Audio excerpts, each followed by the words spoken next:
if you're new to our channel, my partner Adam and I and our dog Twyla have been travelling around Australia for the last 3 years. We mostly travel in our converted Ford Transit camper van and occasionally take our Suzuki Jimny out tent camping, and we don't even mind doing a few Airbnbs in between, large and small. So for everything camp cooking, paid and free camping locations, camping tips and tricks, and the good old country bakery, you've come to the right place. So make sure you hit that like and subscribe and come travel Australia one town at a time. Now you know who we are, let's get back to the episode. Hey guys, welcome back to the channel. I'm King Dino. I'm Adam, and this is Twyla, and in this episode, well, as you know, it's a Q&A. So we had a Q&A episode out probably around a year ago roughly, so we thought it's probably about time to raise another episode of questions and answers. Seeing that we've had a few new subscribers come on board. As you would see now, well, you may have not noticed that we've just hit 5,000 subscribers. Thank you, everybody. Yes, thank you. Yeah, it's amazing that we've got this far. It's a great milestone. We've been waiting for this day for a very long time, and we're hoping to even get more subscribers. So if you know any friends or family members who don't know about us, get them to like and subscribe. But we hope we can answer everybody's questions that sent them in to us via our Facebook page, which is King Dino's Adventures, or our Instagram, which was KingDino_adventures, and also our Patreon members. Thank you guys for being on Patreon. And do we have any other questions coming in any other ways? YouTube. So. Oh, and YouTube! But anyway, we probably should just get straight into these questions because we've got quite a few to get through. So how we're going to run this is we're going to throw up the question on the screen and who it was from, and then we will answer it. Now, our first few questions are from Emily. Now, if you remember back a while ago, if you've been watching us for a while, Emily actually sent us the most beautiful blanket that she knitted herself. Oh, well, it's crocheted, and with our King Dino Adventures logo on it. Couldn't believe it. She actually digitally had to design it and then create it, and it took her ages, so we won't be selling them on our shop. Mind you, you can buy our mugs, wind cheaters, and hoodie. Oh, well, this is a hoodie, wind cheater. We've got the Twyla cushion. Twyla's not for sale, but the cushion is, and Twyla's mug. So anyway, enough about that. Emily. Thanks for the crochet blanket throw, and here's to your questions.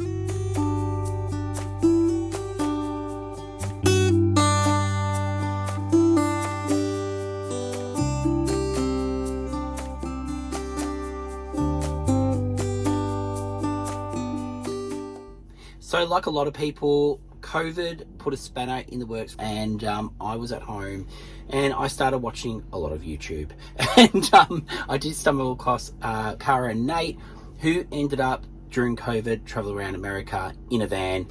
I was inspired by this. I loved it. Adam really enjoyed it, even though he wasn't really a fan of theirs at the time. And then also we started, once you start watching Vanlife videos, as you probably all know, you start going down that hole and you watch every van conversions, and we loved it, didn't we? We were watching them night after night, all these YouTube videos, and that's kind of where the whole idea of thinking about getting a van. And then for being in lockdown, I think it makes people realise and I guess prioritise what's important to them, about times being precious and not just sitting on the couch, many hours of the day or whatever it may be, or just being at home doing nothing. So from this COVID situation and lockdown, that's something we look back on and go, wow, we can use our time more wisely. And that's kind of what influenced us to, and looking at, this inspiration from Cara and Nate, getting a van, going out there and exploring what's around us within an hour, 2 hours, a few hours, the next state, that kind of thing. So just getting out there and to explore. And the reason why I originally started the actual channel itself was just to post my Mexican videos from when I was in Mexico, and that was the first time I went to Mexico, and that was it. That was the only reason. And then once we got the van, we thought, well, why not start cataloging it and then doing these little blogs so we can remember our travels, which has been great because we go to so many places. And so now we have that for life. So even if no one was to watch us, but please do, we've got that as our memories. And we really enjoy making these videos and sharing our experiences. And we've learnt along the way, and that's what we love. We love teaching people things that we didn't even know ourselves. And you guys have helped us a lot along the way when you write into us and say, you don't use a toaster like that, you turn it the other way. And you've just seen that episode. But anyway, so that's the reason why the channel started up, and this is why we are blogging today.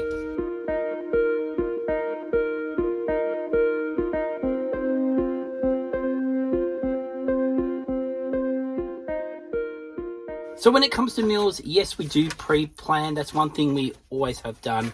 And we find that being in a small space, planning is key. And we've said that in many of our episodes. We don't always pre-cut things. If we can, we do.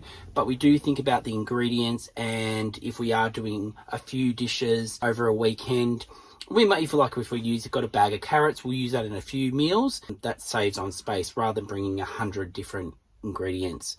Inspiration behind our cooking, most time it is fast, quick and easy one pot meals. We find they're great, especially when you are on the go.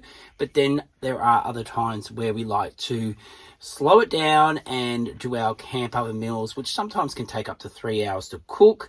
And that's when you can kick back in front of that fire and enjoy the cooking experience. So that's, I suppose, our inspiration behind cooking. Inspiration as well. We look at other YouTubers, see what what other things they've got, which we can maybe put our own spin on. We've been given a handful of camp cooking recipe books, which we've referred to just for ideas or inspiration too.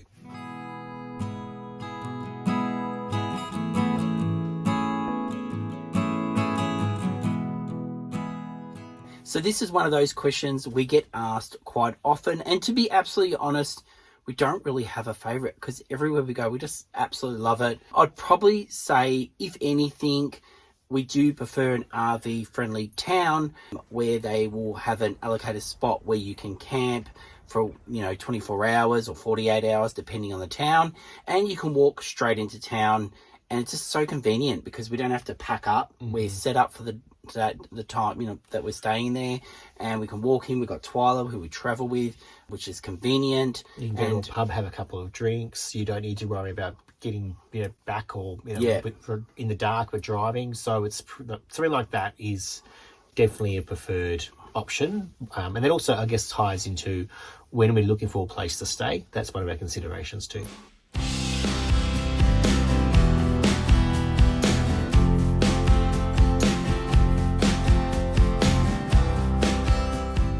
So thanks Sue and Amanda from Patreon. Myself, I'm going to be biased here. Italy. I went to Italy 20 years ago.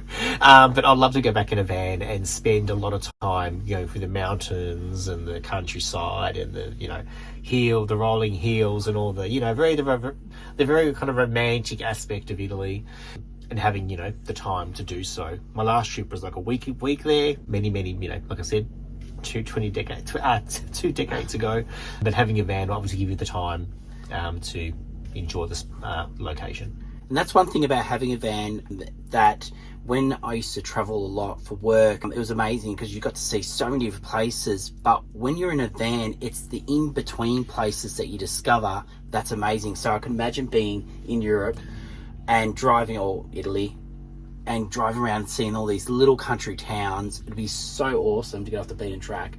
I've got an uncle who was living in England, and they did so much travel in their van all around Europe, and it was just endless. They just always had photos of coming back from beautiful places they visited in the van.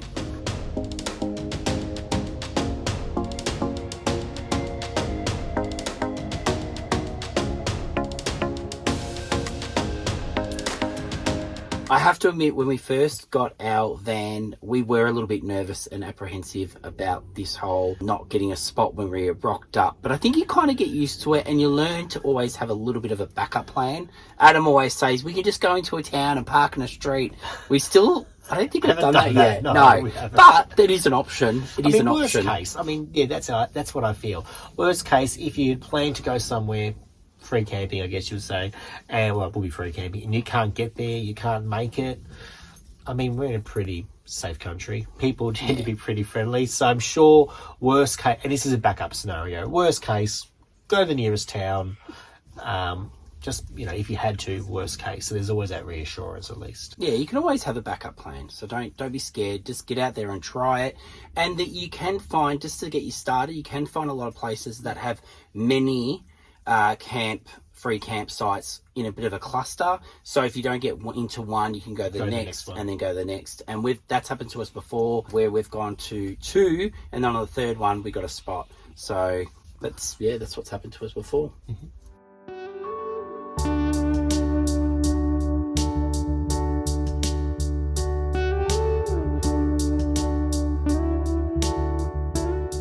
So thanks, Lindsay from Patreon, for your question.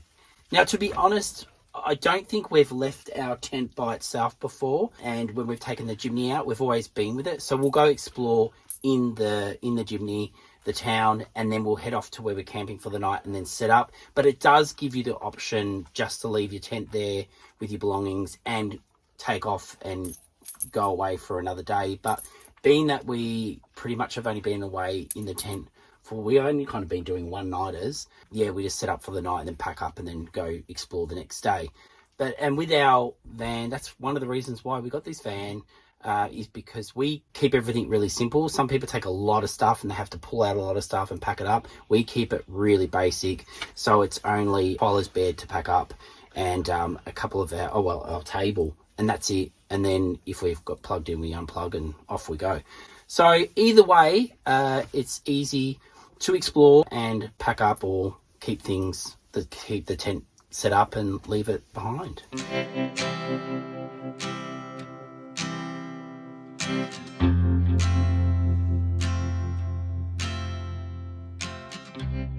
I suppose the weather would come into the whole up and down side of being either in the van or in the Jimny and the tent. Obviously, if it is raining, you might have to pack up a tent or wet, but at the same time, if it's raining, we're probably better off being in the Jimny in some sense, because if it's boggy, we'll be able to drive through the mud, where if you know us from the past, our van's been bogged a few times. So it all depends on the location, where we're going, and like you were asking in your question, if we wanted to leave the tent behind and take off, or even do some four-wheel driving, we could do that in the Jimny.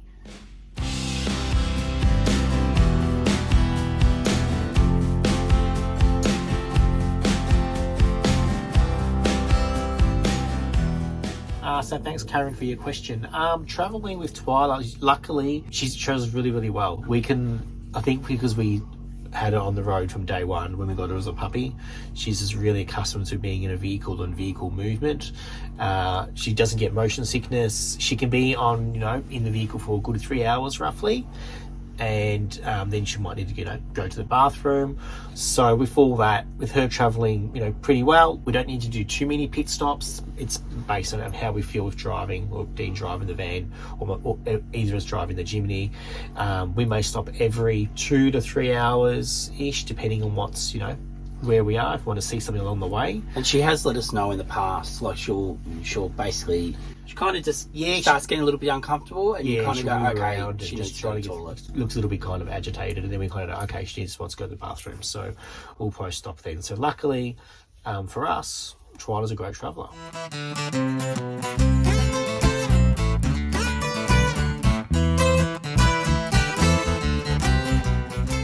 So with this one, it's a bit of a mixed bag. We do look at YouTube ourselves and look at what's in the area, Google as well, what's in our area. Looking at the weather, that's something else which for us that strongly dictates where we're going to head with our upcoming travels. We'll look at the week ahead. If it's clear skies, that'll kind of then direct us to whether we go north, east, west, wherever it's going to be, and then our time as well, because we do work partially remote. So there's this aspect of what regarding work commitments, how can we go there and how fast. So all those factors there kind of dictate where we're going to go, and also recommendations from the viewers, from family and friends, people we talk to on our travels. All those factors there take into play where we're going to go to next.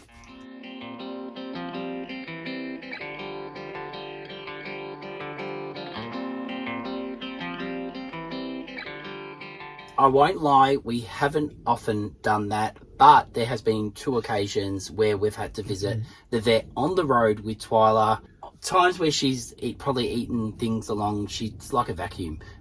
If you don't keep an eye on her, she'll eat anything on the ground. And a few times I think that's caused her to get a belly stomach ache. And yeah, we've had to find the local vet, and we've done pretty good. Pretty much Google's amazing. As long as you got Google, you can chuck it in there and it will pull up your closest vet.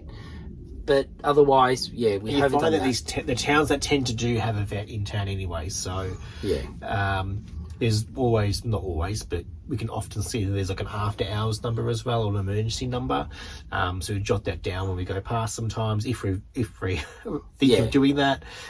We don't always, to be honest. It's just if we come across it, we'll see it. We might pull over, just jot that number down if we need it. But fortunately, she's been pretty lucky. She's a pretty well-behaved dog, so she doesn't really need to go to a vet that often, luckily. Yeah. But she does have her annual checkups as well, so maybe that plays a part in why she's healthy. And we won't go right into it, but she does have dog insurance. So, and we found that, I think Twyla's the first dog we've had dog insurance with, and we found that it has been amazing. So definitely look into it if you're going to have a dog, especially on the road. And also, I find that we probably haven't been overly remote. So I think depending on where you're traveling to, that definitely is something I think we would definitely take into consideration if we're a bit off the beaten track, how we could get her help if she needed it. Yeah, like we've got friends, Laura and Rob, who are doing the big lap, which some of you may know already, in their Quokka campervan, and they've got their Jack Russell Dusty. So what they've done, I mean, there's only vets, remote areas, like on their travels, so they're outback, that kind of thing. One of their safety measures for their dog is they've actually got, I don't know what it's called, but they've got like a fly screen kind of netty thing that goes over the dog's head, so the dog can breathe and dog can see and all that, but then their dog won't pick up or chew any baits. Yeah, because there's a lot of places you can visit that are baited, and you should definitely look out for that. Different states have different rules, and they normally will have signs up, but just double check that there's no baits lying around. And also you can get first aid kits for dogs, so that's something else you could think about. Obviously that doesn't fix everything, but it is another tool you can have on the road if you are traveling with a dog.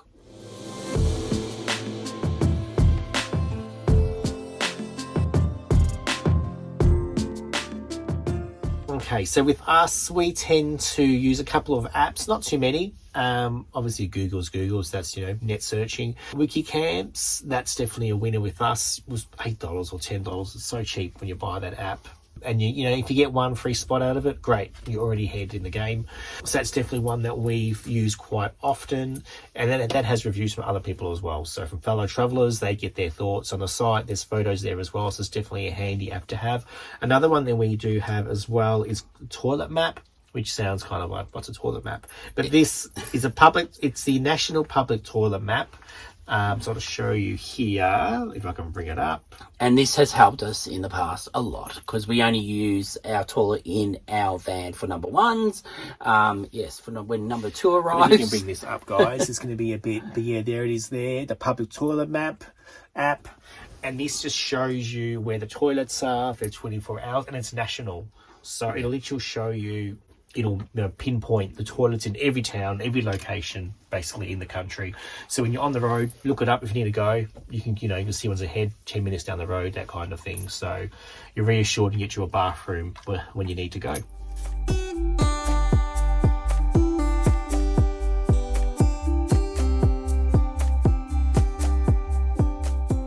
And with the second question there regarding Twyla and the backpacks, so it's called K9 Sack or K9 Dog Backpack. You can definitely look it up on Google. We'll have some snippets now of Twyla in that backpack. It's got us into, it's been handy. It's not a guarantee to get you into places. We've used it for a couple of art galleries, a couple of museums, that kind of thing. So where the reception or the owner or the curator has, been friendly enough to let Twyla in, because she's a well-behaved dog most times. And Adam's always very determined to get her into places. Well, it just means if we can get in with Twyla, we can then enjoy our time together in the space. We're not having to rush around a gallery, for example. But yeah, that's the backpack there. You can get it in a couple of dog shops in your town or your local city. So you can definitely go online and Google it. We purchased ours in Sydney when we were in Sydney there for a while. I mean, they're not the cheapest, to be honest, but it's definitely worth it for us. And other companies are bringing them out now. This one's really good. You've got the varieties there as well, so you can get different sizes, different varieties of backpack design. But yeah, it's worth checking it out. If you do have a dog, it does give you options for travelling. And if you don't like attention, don't get it, because the amount of people that stop us when Adam's got that on his back is like, I mean, it does have, Twyla looks like a teddy bear. Popping out of a backpack. Yeah, we do get stopped a lot asking, one, can we pat your dog? And two, where did you get it from?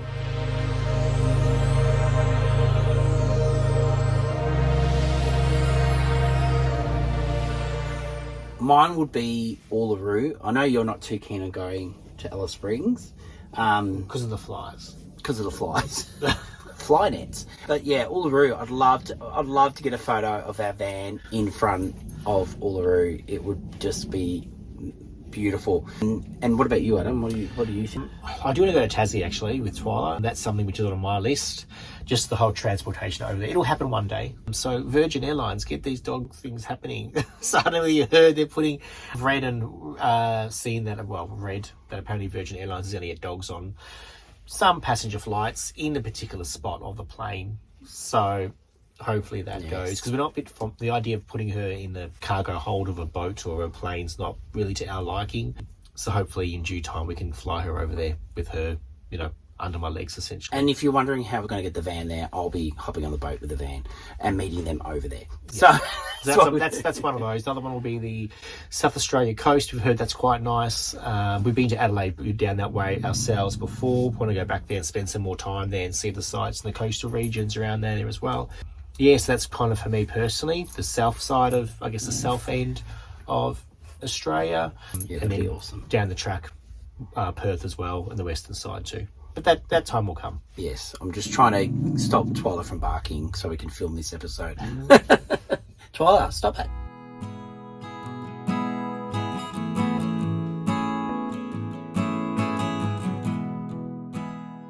So this might be a trick question, but Dean, you can answer this one.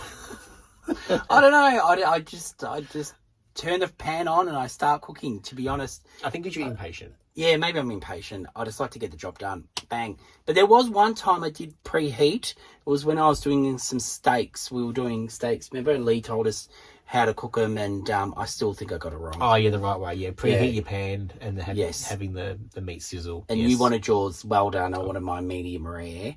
But look, it ended up turning out nice. Mine was still mooing. That's the way I like it. Adam's, well, cremated.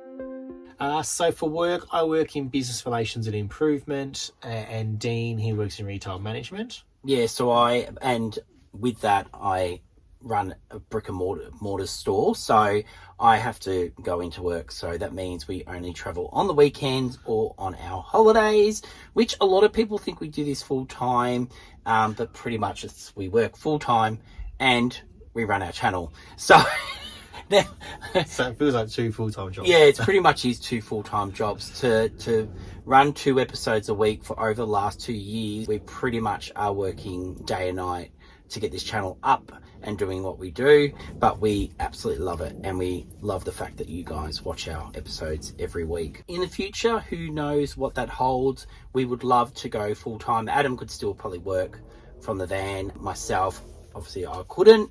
One day, you never know, we could hit the road full time and be bringing you plenty of adventures along the way. What we like to say is traveling Australia, one town at a time.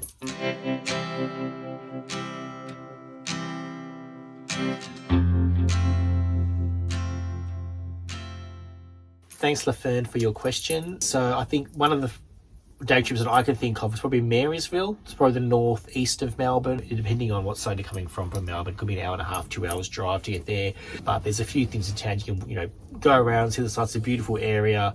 There's the Bruno's sculpture I'm going to forget this Garden. The art and sculpture garden, which dogs are welcome to go through. It's absolutely beautiful. And it's a great area to, to venture out into. It's pet-friendly town. You can walk around everywhere with your dog, which is great. There's a few cafes and bakeries and whatnot there. You can walk to this sculpture garden too. So it's one of my favourite places for Melbourne for a day trip. And we do have an episode on that, so you can always go find it and check it out.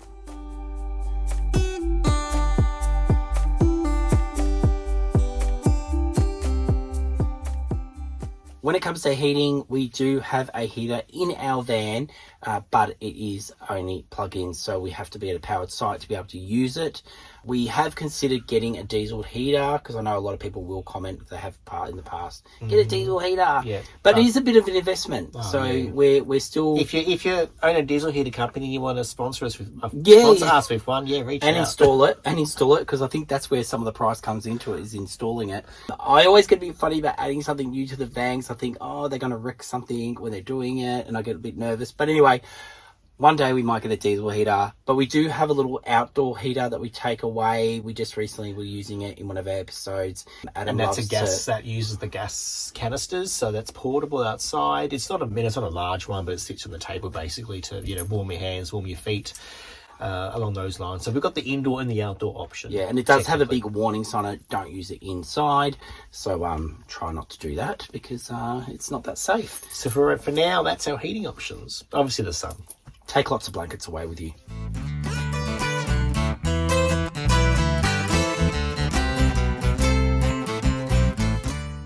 So inland or coastal, you know what? We were more inland, but I'm enjoying both. I've really enjoyed our time on the Sapphire Coast, New South Wales recently.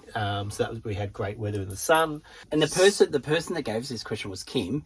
I'm sorry, no, it was his wife, Carol. Carol, his wife, and Carol loves, and I know this, she's mentioned this many a times, she loves the Sapphire Coast. I have to admit, we were we've never done that much beach camping when we did our New South Wales episodes just recently, and we were really getting into it, weren't we? We were loving the... Yes, I enjoyed looking at all the I guess coastal pools and having that warm weather. It's definitely I think that's what it is. I think it's the weather. If it's a warmer day, definitely we enjoy the coast beach. Only downside's the sand. That's it. But then inland, if it's more of a wintry thing, just to get the fire started, that kind of thing. Yeah, but I do have to admit, I've got a soft spot for the country and for the bush, definitely. But I have to admit, like Adam said, with the better weather, it was absolutely spectacular coming down that Sapphire Coast.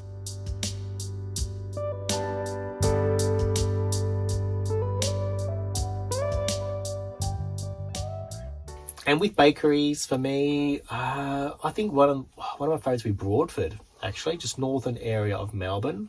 Good old country school kind of bakery, great generous size, great generous size of cakes and slices and whatnot. And friendly people at the counter as well. So, and I honestly think it was probably one of the first bakeries we went to in our episodes. It might not have been the first, but it was one of the first. And that's kind of where this whole us going to bakeries kind of was born from, because we had so many people comment about that bakery and how generous the sizes of the servings were. But it also tasted good. Like, it's not just the size and the value. I say it's the size. No, but I'm also joking. definitely the taste. Yeah, so I'm not going to pick a favourite. There was actually a place that I really liked. That's a pie shop. But it was a pie shop. So where I actually had a cheeseburger pie, and it was crazily good. I loved it.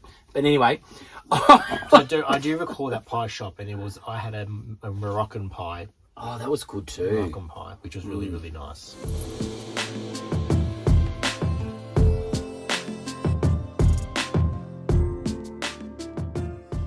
So we pretty much met at a nightclub.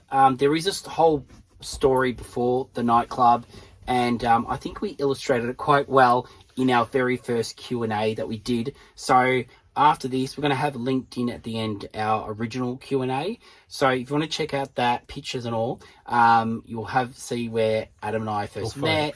And full photos of when we first met and got together. And yeah, so, and well, this is not part of the question, I suppose, but we've actually been together for, I think now, 17 years. 17 years. Less for murder. No, I'm joking. All right. So anyways, that answers that question.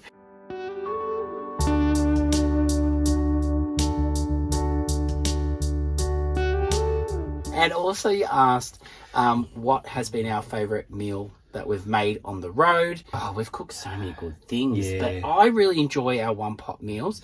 I was really looking forward to, and I've mentioned already in this episode, when I made the lasagna soup. But, and I did it in a slow cooker. That was awesome. Oh, and probably my mum's witchetty grub soup. Yeah, that was nice. That was really awesome. And if you haven't seen that, definitely find it. We've got on one of our episodes where we made witchetty grub soup. It's under that name as well. Yeah. So, yeah, definitely check that out because that was quite delicious. And we cooked it in the camp oven.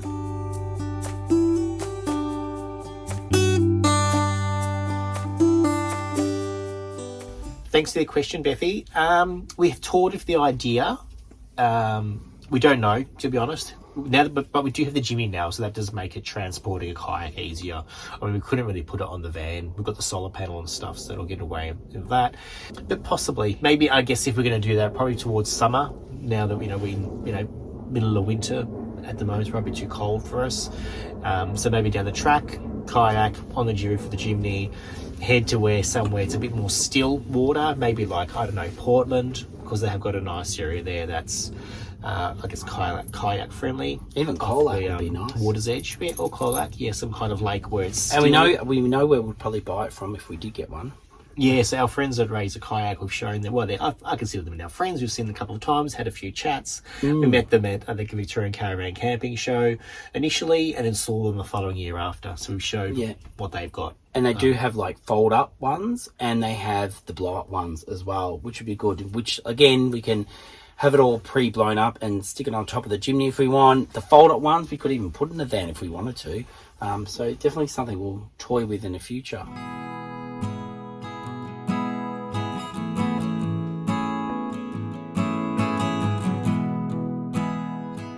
Thanks, Greg, for your question. We definitely love cooking outdoors. Well, I do anyway. I love cooking outdoors, but we do a lot of cooking inside the van for different reasons. The weather. What are you laughing at? Do. So yeah, we do have a 3-burner gas burner in our actual van itself built in, but we never use that. We keep that gas for our shower if we're going to have a hot shower, and then we use our gas burners like the little gas stove top. But whenever we do use that in the van, we always make sure we've got plenty of ventilation. We have things open, and we have our fan exhaust on because it's not recommended to use those indoors without ventilation, especially. So yeah, we always make sure we're safe. We do have a little alarm that will go off if there is gas leaking in our van anyway. So we always have that for, to keep us safe. But camping, you want to cook outside. So whenever we have an opportunity to do it, we definitely do it. But in these colder nights, unless we've got a fire burning, we're most likely cooking inside our van.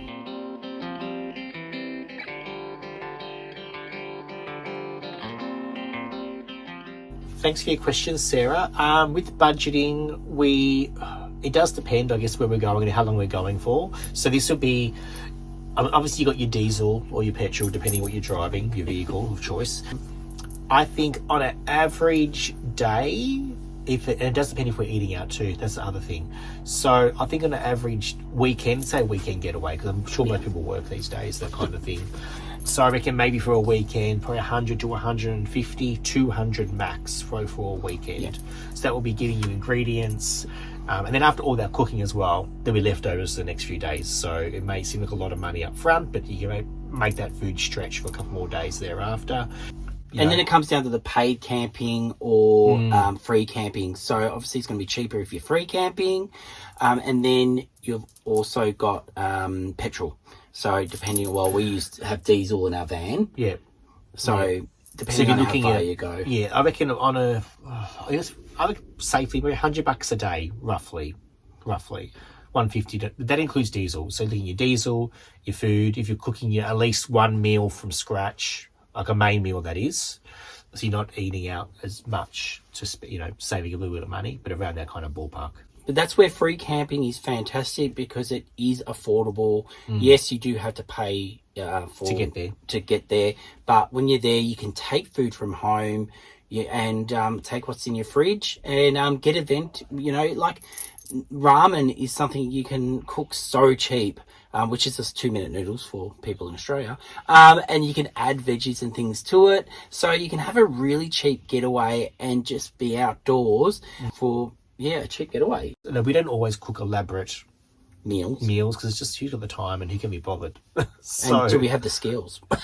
Yeah, and that's... But anyway, hopefully that answers your question.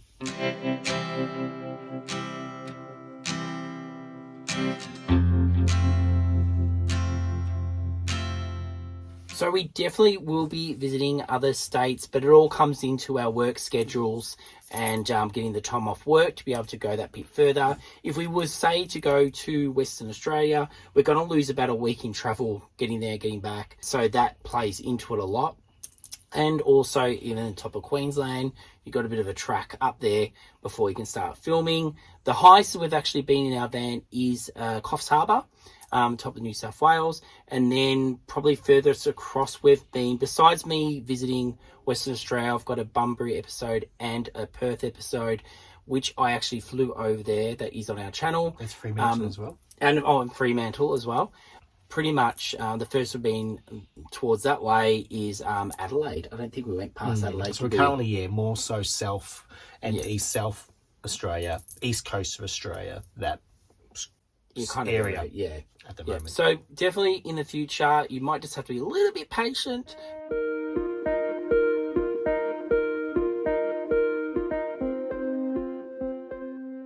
Definitely something we'll do in the future. Maybe when we get a few more subscribers, maybe we can do it at our 10,000 subscriber mark, when we've got a few more people that will actually come. If you think you would want us to do this one day, leave a comment down below. We have thought about it before, but I think we'll wait because it's hard. It is a hard because one. every weekend we're pretty much filming episodes to keep up with this 2 episodes per week. It does trying to fit in seeing family and friends in between all that.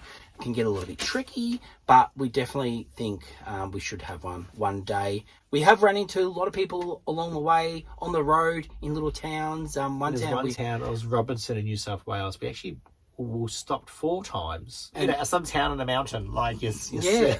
And then there was and a lot of the caravan camping shows, when we've gone to that, we always run into people that subscribe to us. We've been to multiple ones where we've seen the same people again. So so you never know, we might see you on the road or at a caravan show anyway.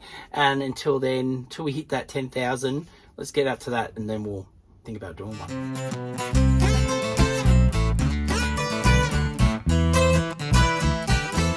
So thanks for your question, JD.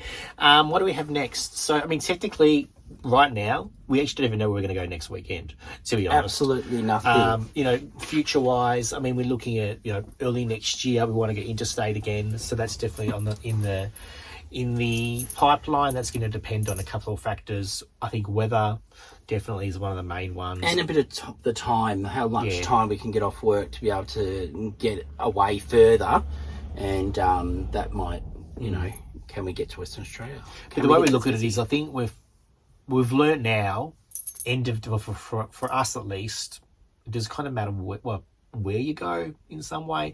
We find that a lot of these towns have so many little hidden gems that you don't even know it's off the beaten track. These things are off the beaten track sometimes, where you just stumble across something and something just quite unusual, something different, something which may be of historical significance. As well. So we find that like most towns that we go to has got something that just kind of like, oh, that's interesting, or that's something that we never even knew of or knew about, or that we learn of. So we're not too phased about where we're going to go next, because we have learned that where we do go, we do enjoy our time and what we find. Yeah, we make the most of everything. Yeah, for example, Murtoa, little town in Victoria, stick shed, a taxidermy museum. It's amazing. Things like that, where who would have thought? I think there was about 6 streets in that whole town. But we We did a whole episode there, and there was so much to discover. Yeah, So, I mean, Benalla, for example, who would have thought a town of that size had so many murals on their walls that you can just, we can walk straight into town from the campsite, things like that. So it's definitely, we don't know where we're going to go next generally, but we'll definitely make it an adventure. Well, guys, thank you for all your questions, and we really appreciate it, and we appreciate you pressing that subscribe button and helping us hit our 5,000 mark, which we're so excited about. I don't want to talk about too much because I'll get emotional. The amount of work that goes into this channel, hitting that just means so much for us, and our next goal is to hit 10,000 subscribers. So like I said, tell your friends and family about us, and let's hope we can get there. What do you reckon? Yep, like Dean said, thanks for your support, guys. Thanks for the reaching out, the messaging, the chats that you join us on a Wednesday and a Sunday afternoon. Thanks for all joining on Patreon as well. So that's another avenue where if you want to support us, that's an option there where you can make a small contribution, basically the price of a coffee once a month, essentially, which helps with some of our expenses on the road as well, because it's not, as I've said regarding expenses before, it just is, it does cost obviously a little bit to get on the road and share our travels. Especially when you're going away every single weekend after weekend. Yeah. But and that's where our merch helps too. You buying some of our merch helps our channel. Like I said, we said before, we got the Twyla mugs, our mugs, hoodies, and wind cheaters and cushions and plenty more. So you can check that out where we sell our merch. And we obviously enjoy what we do. We love getting out there and seeing what's, in our amazing country, and then in turn we can also share these tales with you on the road trips. So stay safe on the roads. We hope you enjoy your adventures and get inspired by us, and until next Sunday at 5 p.m. We'll see you then, guys. See you then. See you guys. Take care. Bye.